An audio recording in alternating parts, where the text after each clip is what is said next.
Bismillahirrahmanirrahim. Assalamualaikum warahmatullahi wabarakatuh. Baiklah, pada saat ini kita akan membahas tentang pengertian ruang dan interaksi antar ruang. Setiap makhluk yang hidup di bumi ini memerlukan ruang untuk melangsungkan kehidupannya. Tanpa adanya ruang, maka manusia dan semua makhluk hidup lainnya tidak memiliki tempat untuk hidup. Ruang adalah tempat di permukaan bumi, baik secara keseluruhan maupun hanya sebagian yang digunakan oleh makhluk hidup untuk tinggal.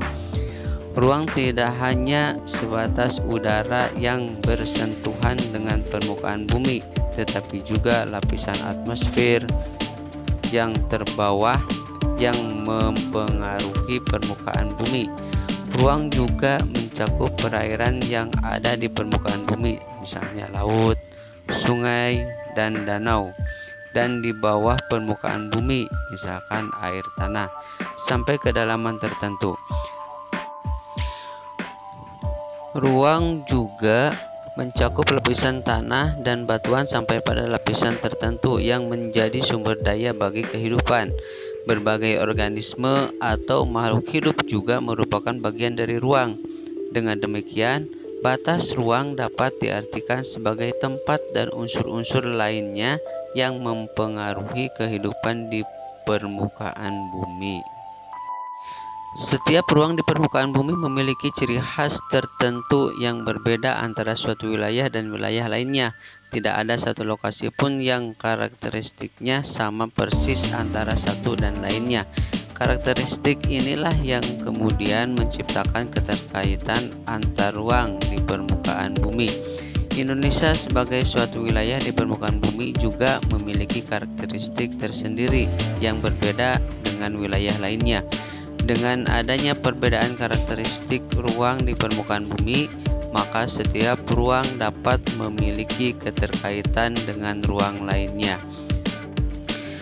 Berbagai ruang di permukaan bumi memiliki karakteristik yang khas. Karakteristik yang khas tersebut dapat berupa tanah, batuan, tumbuhan, dan lain-lain yang berbeda dengan tempat lainnya. Mungkin saja ada satu atau beberapa komponen dari suatu ruang yang juga ditemukan di tempat lainnya, tetapi akan ada komponen lainnya yang berbeda. Misalnya, jenis batuan di suatu tempat ditemukan di tempat lainnya, tetapi jenis tumbuhannya berbeda.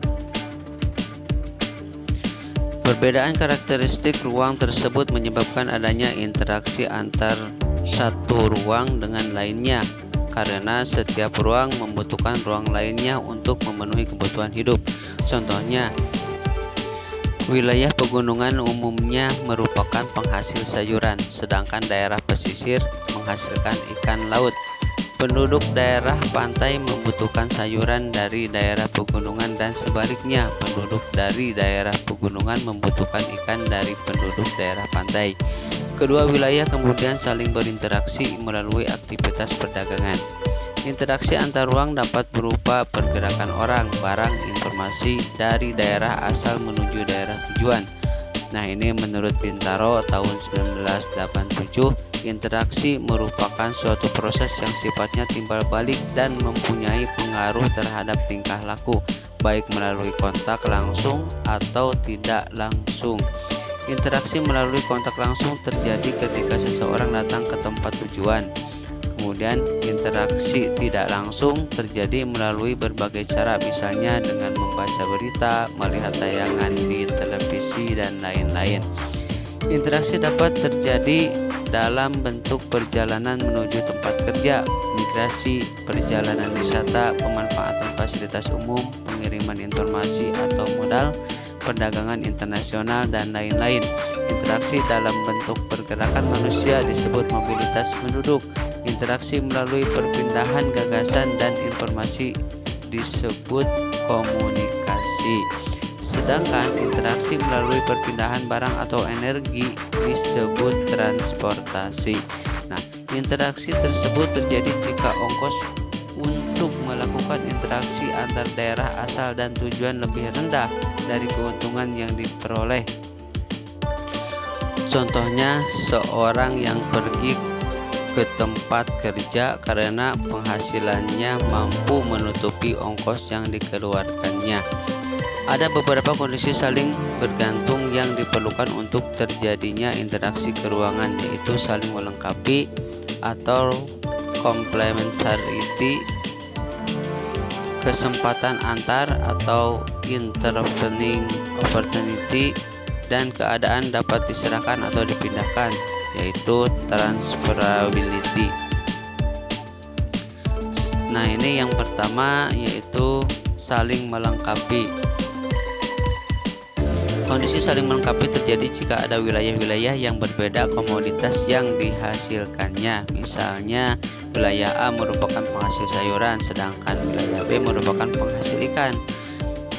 Nah, wilayah A membutuhkan ikan, sedangkan wilayah B membutuhkan sayuran. Jika masing-masing memiliki kelebihan atau surplus, maka wilayah A melakukan interaksi dengan wilayah B melalui aktivitas perdagangan atau jual beli. Yang kedua adalah kesempatan antara. Nah, kesempatan antara merupakan suatu lokasi yang menawarkan alternatif lebih baik sebagai tempat asal maupun tempat tujuan. Jika seseorang akan membeli suatu produk, maka ia akan memperhatikan faktor jarak dan biaya untuk memperoleh produk tersebut. Contohnya, wilayah A biasanya membeli ikan ke wilayah B, namun kemudian diketahui ada wilayah C yang juga penghasil ikan. Karena wilayah C jaraknya lebih dekat dan ongkos transportasinya lebih murah, para pembeli ikan dari wilayah A akan beralih membeli ikan ke wilayah C. Akibatnya, interaksi antar wilayah A dengan B melemah. Baik, selanjutnya adalah kemudahan transfer. Nah, pengangkutan barang atau juga orang memerlukan biaya. Biaya untuk terjadinya interaksi tersebut harus lebih rendah dibandingkan dengan keuntungan yang diperoleh. Jika biaya tersebut terlalu tinggi dibandingkan dengan keuntungannya, maka interaksi antar uang tidak akan terjadi.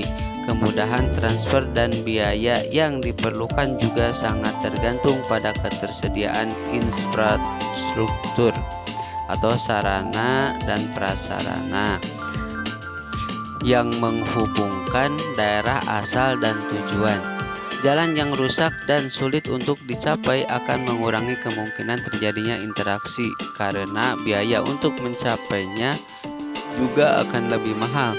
Sebagai contoh, seseorang akan menjual sayuran dari wilayah A ke wilayah B, namun jalan menuju wilayah B mengalami kerusakan sehingga tidak bisa dilalui.